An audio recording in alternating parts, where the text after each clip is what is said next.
청취자께서 보내주신 자료를 아주 깊이 파고드는 시간입니다. 네, 오늘 저희가 살펴볼 자료는 2025년 12월 21일자로 기록된 한 강의록인데요. 이게 시작은 특정 종교단체의 정치활동에 대한 질문이에요. 네, 아주 구체적이죠. 근데 이야기가 점점 커지더니 세상에 돌아가는 원리, 인간의 역할, 이런 거대한 담론으로 뻗어나가더라고요. 그야말로 예측이 안 되는 여정이었어요. 맞아요.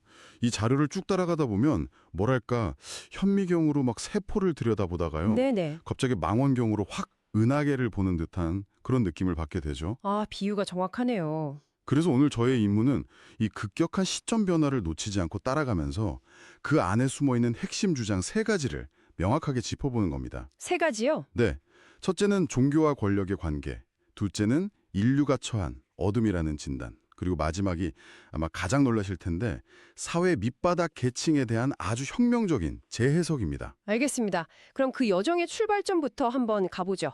종교와 정치가 어떻게 얽히게 되는가? 바로 이 이야기부터 시작하겠습니다. 오늘 저희가 다룰 자료의 시작, 통일교는 왜 정치 발동을 하는가? 이 아주 직접적인 질문이거든요. 네, 근데 여기서 제시하는 논리가 의외로 되게 간단명료해요.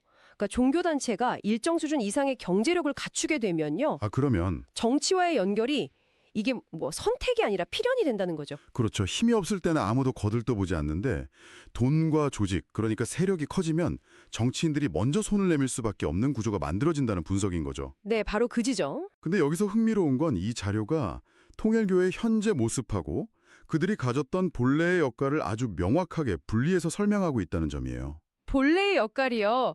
그게 구체적으로 뭐였나요? 설립자인 문선명 총재의 원래 목표는 인류의 피를 섞는 것이었다고 아주 단정적으로 이야기합니다. 피를 섞는다고요? 네, 특히 5천년간 외부와 섞이지 않고 닫혀있던 한민족, 이 자료의 표현을 빌리자면 천손의 피를요. 아, 그 천손의 피를 전 세계에 퍼뜨려서 인류를 하나로 통합하려 했다. 이런 거군요. 피를 섞어서 인류를 통합한다. 굉장히 급진적인 발상인데요. 혹시 그 주장을 뒷받침하는 구체적인 사례 같은 것도 언급이 되나요? 아니면 이건 그냥 이 강의를 하는 사람의 독자적인 해석에 가까운 건가요? 좋은 질문입니다. 자료는 그 수단으로 국제 결혼을 지목하면서 꽤 구체적인 정황을 제시해요. 국제 결혼이요? 네, 예를 들면 당시에 지식을 갖춘, 그러니까 전문대학 졸업 이상의 여제들을 선발해서 전 세계 각지로 보냈다는 거예요. 아, 그리고 거기서 현지의 지식인 계층과 결혼을 시켰다는 거죠. 단순히 사람만 보내는 게 아니라 지식과 혈통의 결합이라는 뚜렷한 목적이 있었다는 겁니다. 피가 섞이면 통일된다는 이론을 실제 행동으로 옮긴 사례로 보는 거죠. 그렇군요. 그런데 어떻게 보면 순수했던 목표가 어쩌다가 정치랑 깊이 얽히게 된 걸까요? 활동 무대가 경제의 중심지, 그러니까 미국하고 일본으로 옮겨가면서부터라고 분석을 해요. 아, 미국과 일본. 네, 그곳에서 막대한 경제력을 쌓게 되니까 자연스럽게 정치권의 주목을 받게 된 거죠. 근데 여기서 정말 대담한 주장이 하나 나와요.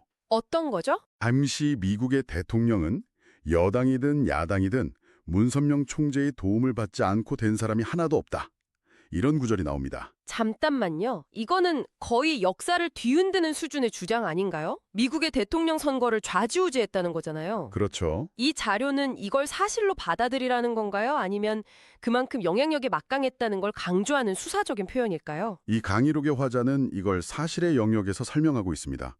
정치인들이 선거자금 같은 경제적 지원을 얻으려고 줄을 섰고 그 과정에서 엄청난 영향력을 행사했다. 이런 논리죠. 아, 하지만 동시에 이 관계가 결국에는 변질되었다고 아주 날카롭게 지적해요. 어떻게 변질됐다고 하죠? 총재 사후에 본래의 이념을 실현하고 신도들을 교육하는 역할 대신에요. 정치인들과 관계를 유지하고 기업을 불리는 데만 너무 집중했다는 겁니다. 그러면서 심각한 부작용이 생겨났다고 진단하죠. 결국 처음의 목표는 사라지고 힘을 유지하기 위한 수단만 남게 되었다. 이런 비판이군요. 바로 그겁니다. 그리고 이 자료는 이런 현상을 천지공사라는 개념으로 설명을 해요. 천지공사요? 네, 세상의 모든 부조리, 또 잘못된 것들이 수면 위로 전부 드러나서 한번 크게 쓸어내야만 새로운 세상이 열린다는 건데요. 지금이 바로 그 시기라는 겁니다. 아, 지금이? 네, 종교든 기업이든 정치든 기존의 방식대로 잘못 운영하면 예외 없이 망하게 되는 때다. 이런 강력한 경고인 셈이죠. 그러니까 통일교 같은 특정 단체의 문제에서 시작해서 그 문제의 근원은 세상 전체가 빛을 잃었다. 이렇게 훨씬 더 거대한 진단으로 확장하는 거군요. 정확합니다. 개별적인 부패가 아니라 이 시스템 전체의 어둠이 문제다. 이런 시각으로요. 바로 그 지점에서 이야기는 완전히 새로운 차원으로 도약합니다. 지금 이 세상이 왜 이렇게 문제투성인가? 그 본질적인 이유를 깜깜하다라고 진단하는 거죠. 세상이 깜깜하다. 나 굉장히 시적인 표현인데 이게 구체적으로 어떤 의미일까요? 이 자료가 모든 인간을 하나의 행성에 비유하는 아주 독특한 모델을 제시하거든요. 행성이요? 네, 우리 각자는 원래 빛이 없는 어두운 행성과 같다는 겁니다. 하지만 내면에 엄청난 질량의 에너지를 갖추게 되면 어느 순간 임계점을 넘어서요. 네. 이른바 물리가 터지면서 스스로 빛을 내는 항성, 즉 별이 될 수 있다고 말합니다. 한 사람 한 사람이 스스로 빛나는 별이 되어야 한다. 와, 멋진 비유네요. 그럼 그 물리가 터진다는 건 일종의 깨달음이나 영적인 각성, 뭐 이런 걸 의미하는 걸까요? 네, 그렇게 볼 수 있습니다. 내적인 공부와 수량을 통해서 질량을 채우고 그 힘으로 스스로 빛을 발하는 존재가 될 때 비로소 주변을 밝힐 수 있다는 거죠. 한 사람 한 사람이 별이 돼서 빛을 내기 시작하면 인류 사회 전체의 어둠이 걷히고 평화가 찾아온다. 이런 아주 거대한 비전을 제시하는 겁니다. 그런데 이 깜깜함이라는 게 단순히 사회가 부패했다, 이런 상징적인 표현이 아닐 수도 있겠다는 생각이 드네요.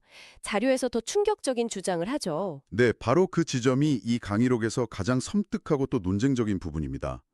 이 어둠 속에서 실제로 끔찍한 일들이 벌어지고 있다고 주장하는데요. 그게 바로 전 세계적인 대규모 실존 사건이죠. 맞습니다. 이 부분은 정말 좀 짚고 넘어가야겠습니다. 자료에 따르면 한국에서만 1년에 수십만 명, 뭐 동남아, 미국, 중국, 전 세계적으로 상상하기 힘든 숫자의 사람들이 실종되고 있는데 언론은 조용하다. 네, 이건 거의 음모론에 가까운 주장이거든요. 이 자료는 이 엄청난 주장을 어떤 맥락에서 하고 있는 건가요? 이 주장은 세상이 얼마나 어두운지를 청중에게 각인시키기 위한 극단적인 예시로 사용돼요. 아, 예시로. 네, 이게 그냥 길을 잃거나 가출하는 수준이 아니고요. 자료의 표현을 그대로 빌리면 깜깜한데 잡혀가서 돌아오지 못하는 사람들이 그만큼 많다는 거예요. 와. 이 주장의 사실 여부를 떠나서 화자가 전달하려는 메시지는 명확합니다. 우리가 인지하지 못하는 어둠 속에서 수많은 비극이 일어나고 있고 이 문제를 해결할 방법은 외부에 있는 게 아니라 우리 내부에 있다 이겁니다. 그렇다면 그 유일한 해결책이 바로 아까 말씀하신 우리 각자가 별이 되는 것이겠군요. 맞습니다. 특히 홍익인간 지도자들, 그러니까 이 강의의 대상이 되는 사람들이 먼저 스스로 빛을 내는 별이 돼서 세상을 밝혀야만 이 어둠을 걷어낼 수 있다고 결론을 내려요. 개개인의 각성이 인류 전체의 운명을 바꿀 수 있다는 지극히 개인적이면서도 동시에 아주 우주적인 해법을 제시하는 셈이죠. 자, 개개인이 각성해서 별이 되어야만 어둠을 물리칠 수 있다. 이게 이 자료의 핵심 해결책이군요. 네, 그런데 여기서 아주 흥미로운 질문이 생겨요. 과연 누가 그 별이 될 자격이 있는가?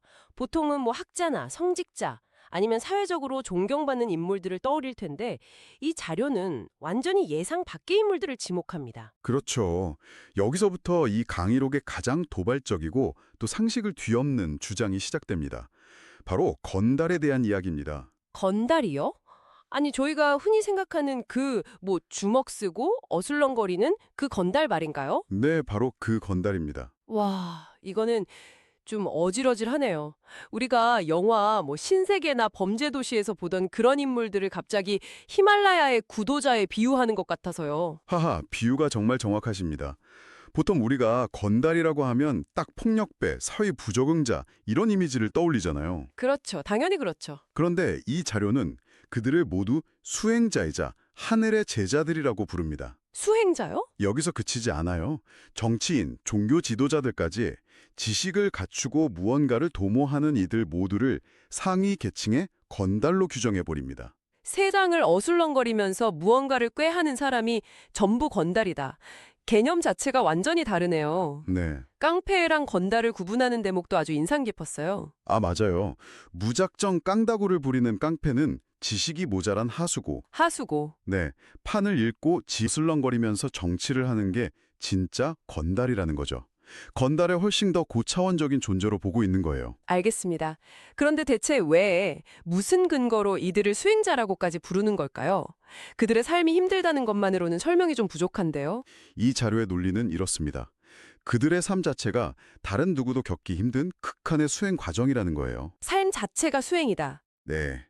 늘 돈이 없어서 사회의 가장 그늘진 곳에서 생활하고 심지어 교도소를 자기 집처럼 드나드는 그 모든 경험이 영혼을 단련시키는 수행의 일부라는 정말 파격적인 해석을 내놓는 거죠. 아, 고난을 통해서 단련된다는 거군요. 그렇습니다. 이 혹독한 과정을 통해서 웬만한 어려움에는 눈 하나 깜짝하지 않는 강인한 정신력과 용기를 갖추게 되었다고 봐요. 그래서 이들에게 부족한 건 오직 하나, 바른 길로 이끌어줄 정신적 지도자, 즉 스승뿐이라는 겁니다. 아, 스승만 있으면 된다. 네, 제대로 된 스승만 만난다면 그 안에 잠재된 엄청난 에너지를 세상을 위해 쓸 수 있는 최고의 인재들이라는 거죠. 듣고 보니 일리가 있는 구석도 있네요. 건달의 심리에 대한 분석도 덧붙이잖아요. 네, 힘에는 절대 굴복하지 않지만 지혜로 이끌어주는 사람에게는 스스로 무릎을 꿇고 또 따뜻하게 품어주면 아주 순한 양이 된다고요. 네, 맞습니다. 그리고 이 건달을 수행자로 보는 시각은 어찌 보면 굉장히 위험할 수도 있는 발상이에요. 자칫 범죄를 미화하는 것처럼 들릴 수 있으니까요. 아, 그렇죠. 그럴 수 있죠. 그래서 이 자료도 그 지점을 의식했는지 지도자를 잘 만나야 한다는 전제 조건을 아주 강하게 붙입니다. 그들 안의 에너지가 파괴적이 아니라 창조적으로 쓰이게 만드는 스승의 역할이 절대적이라는 거죠. 결국 이 사회가 그들의 잠재력을 알아보지 못하고 제대로 이끌지 못한 채 그저 필요할 때 이용만 해왔다는 날카로운 비판도 담겨 있습니다. 그렇군요. 결국 종교 조직의 문제, 세상의 어둠, 그리고 건달이라는 존재까지 겉보기엔 전혀 달라 보이는 이 세 가지 주제가 하나의 결론을 향해 가고 있었네요. 바로 그겁니다. 이 자료의 최종적인 메시지는 대한민국에 쓸모없는 사람은 단 한 명도 없다는 것으로 귀결돼요. 아, 길거리의 건달이든 종교 조직의 신도든 권력을 쥔 정치인이든 모두가 각자의 자리에서 고된 수행을 하고 있는 도인들이라는 겁니다. 모두가 도인이다? 네. 이제 남은 과제는 그들이 스스로 별이 돼서 빛을 내도록 이끌어주는 것이고 그렇게 될 때 비로소 대한민국과 인류 전체가 살 수 있다는 희망적인 비전으로 끝을 맺습니다. 자, 오늘 이야기를 한번 정리해 보겠습니다. 통일교라는 특정 종교단체의 현실적인 문제에서 시작해서 세상의 어둠을 밝히기 위해 우리 각자가 별이 되어야 하는 우두적인 사명감, 네. 그리고 마지막에는 사회 가장 낮은 곳의 사람들까지도 사실은 위대한 가능성을 품은 수행자다. 이런 파격적인 시각까지 살펴봤습니다. 정말 정신없이 몰아추는 강의록이었네요. 그렇죠. 그래서 이 모든 파격적인 주장을 관통하는 하나의 메시지는 역할을 재정의하라는 겁니다. 역할을 재정의하라. 네. 우리가 사회의 암적인 존재라고 여기는 집단마저도 관점을 바꾸면 세상을 구원할 잠재력을 가진 이들이라는 거죠. 이건 단순히 모두가 소중하다는 걸 넘어서요. 우리 사회 시스템 자체가 사람의 본질을 오해하고 그 잠재력을 억누르고 있다는 아주 근본적인 문제제기인 셈입니다. 겉으로 보이는 현상이나 사회적 평가, 그 너머에 있는 진짜 역할과 가능성을 봐야 한다는 거죠. 문제의 원인도 그리고 그 해결책도 모두 그 본질을 파악하는 데서 시작된다는 말이군요. 맞습니다. 이 자료는 종교 지도자, 정치인, 그리고 우리가 흔히 말하는 사회의 불량배까지 어찌 보면 전혀 어울리지 않는 이들을 건달이라는 하나의 단어로 묶어버립니다. 그러면서 이들의 본질은 사실 세상을 위해 무언가를 해야 할 수행자일 수 있다고 말하죠. 네. 당신께서 한번 생각해 보실 질문은 이것입니다. 우리 사회에서 너무나 당연하게 여겨지는 다른 역할이나 집단들 중 우리가 그 본질을 완전히 오해하고 있는 경우는 또 무엇이 있을까요?